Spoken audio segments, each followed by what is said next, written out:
आप केपीके से हैं, हमें बड़ा, मुझे तो वैसे ही बड़ा लगाव केपीके के सूबे से, मगर मुझे बताएं कि वहाँ पर हुआ क्या इन 9 सालों में। मैं यह जानना चाहता हूँ क्या कि वहाँ पर एक यूनिवर्सिटी बनी, क्या वहाँ पर कोई बड़ा अस्पताल बना। मियाँ नवाज शरीफ, मैं बिल्कुल अर्ज करता हूँ, मियाँ नवाज शरीफ लैपटॉप देते थे तो बड़ा सख्त एतराज़ होता था कि जी there it's a vote buying spree, ये वोटों को खरीद रहे हैं। किसको इल्म था, हू न्यू कि ये वक्त आएगा कोविड का जब पूरी दुनिया में तालीम और तदरीस जो है वो ऑनलाइन पे होगी। रोजगार जो है वो लैपटॉप से लोग अपने घरों में बैठ के करेंगे। आज वही लाखों लैपटॉप जो हैं वो आज तालीम और तदरीस का जरिया बन गए, वो आज रोजगार का जरिया बन गए। और हमें कहा जाता था फिर दवाइयों में, हर किस्म की दवाई अस्पतालों में जो सरकारी अस्पताल फ्री थी उसको छीन लिया गया, यानी गरीब जो है वो बगैर दवाई वैसे मैं सब मैं एक करेक्शन करूं, ये अब्बास साहब बैठे हैं, मेरे अपने डिस्ट्रिक्ट पे 2 यूनिवर्सिटी बनी है, इनको पता है कि मैं, और ख़ासकर जो है ना आपके इब्तिदाद में भी तकरीबन 7-8 बनी है जी। प्लीज़ मियां साहब प्लीज़। आपकी बात को तरदीद नहीं करता जनाब स्पीकर, बड़ा एहतराम है मुझे जनाब स्पीकर। हाँ, बीआरटी बनी, उसका तो आपने जिक्र नहीं किया।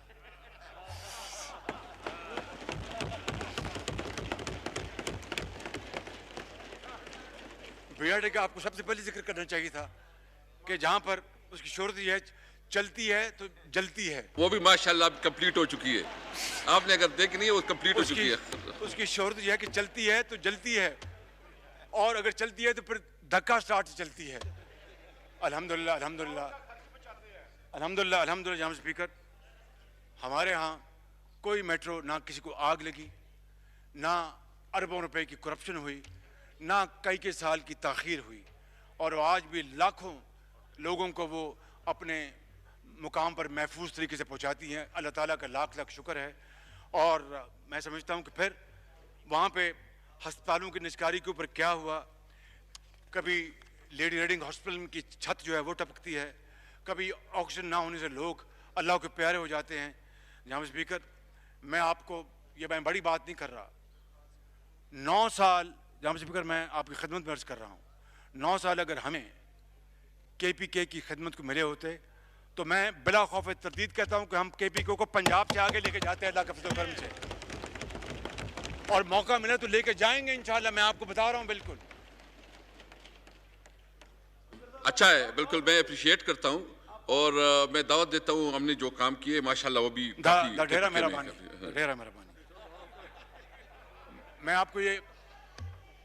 मैं आपको ये कह रहा हूँ बतौर पाकिस्तानी, मुझे बहुत खुशी होगी, क्योंकि पंजाब पाकिस्तान नहीं है, पाकिस्तान के 4 सूबे हैं, आज़ाद कश्मीर है, गिलगित बल्तिस्तान है, ये मिलकर पाकिस्तान बनता है।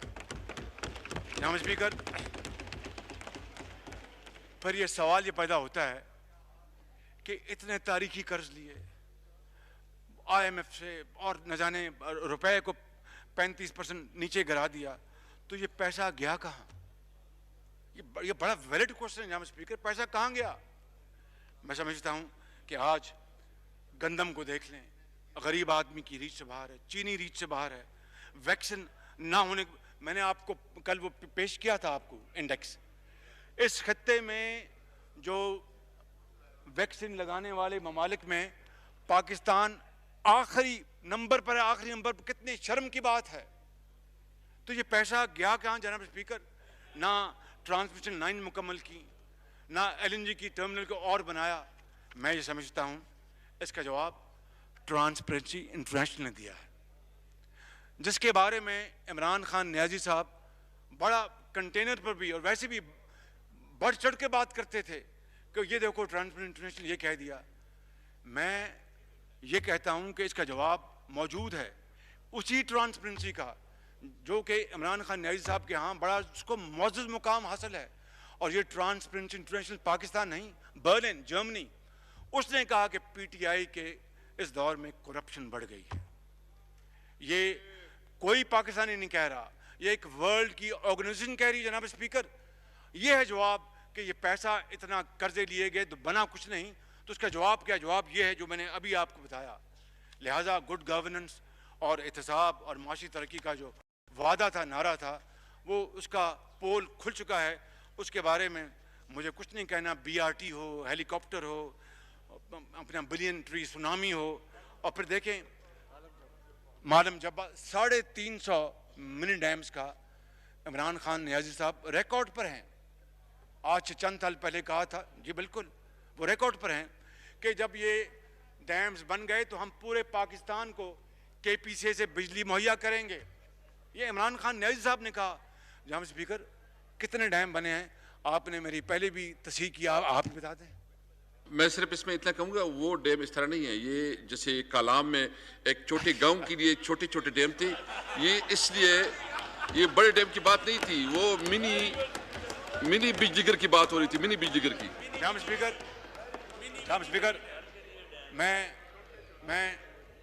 मैं इंतहाई आजिज़ से अर्ज करता हूँ कि अगर ये जिम्मेदारी PMLN के पास होती तो आज वाकई पूरे पाकिस्तान को KPCA से बिजली जारी होती। बिल्कुल, ये मैं बड़ी आजिज़ से अर्ज करता हूँ। बहरहाल अल्लाह ताला को मंजूर हुआ तो ये ज़रूर इंशाल्लाह करके दिखाएंगे। जनाब स्पीकर, मैं फिर देखिए कि खुद ही आप इजाज़त देते हैं सब्सिडी, फिर खुद ही छापे मारते हैं। रिंग रोड की अलाइनमेंट की आप खुद ही उसको अप्रूव करते हैं, फिर खुद ही उसको सस्पेंड करते हैं। PI के पायलट्स के बारे में क्या बयान दिया गया एक मोहतरम वज़ीर ने, फिर ख़ुद कहा वज़ीर आज़म ने कि कोरोना जो है ये नज़ला ज़ुकाम है, डरने घबराने की बात नहीं है। मीडिया के बारे में ज़ुबाबंदी है, जो सियासतदान बात करे वो नैब के हवाले, जो सहाफ़ी बात करे उसका ज़ुबाबंदी।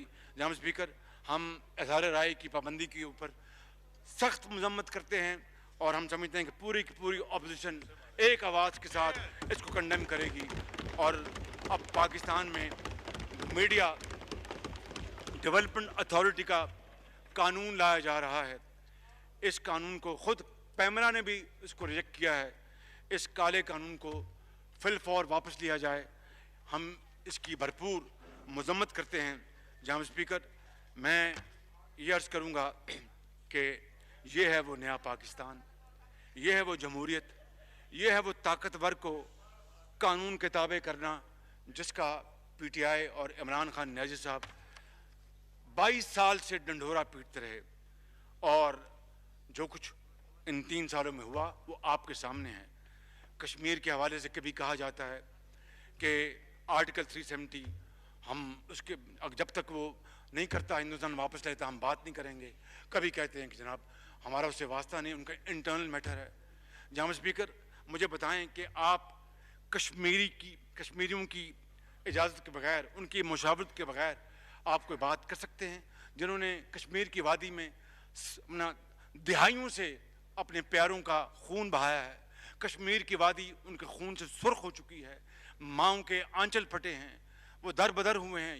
वहाँ पर आज हज़ारों बच्चे यतीम हो चुके हैं।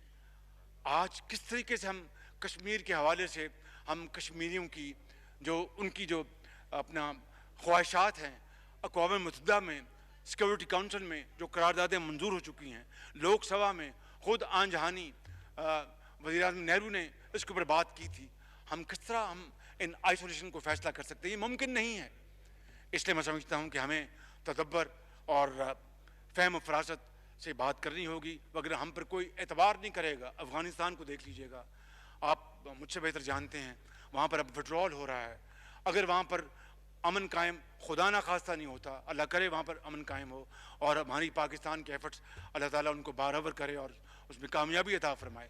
Because what is good for Afghanistan must be good for Pakistan. हम हमसाए हैं, हम हमसा बरादर मुल्क हैं, मिलकर हमें चलना है। वहाँ पर अगर खुशहाली आएगी तो यहाँ आएगी, और खुदा न खास्ता बदअमनी आई तो फिर हम उस दिहाई में चले जाएंगे जब 40 लाख मुहाजिरीन यहाँ पर मौजूद थे।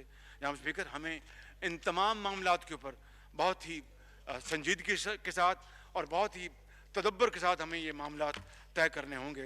जनाब स्पीकर, मैं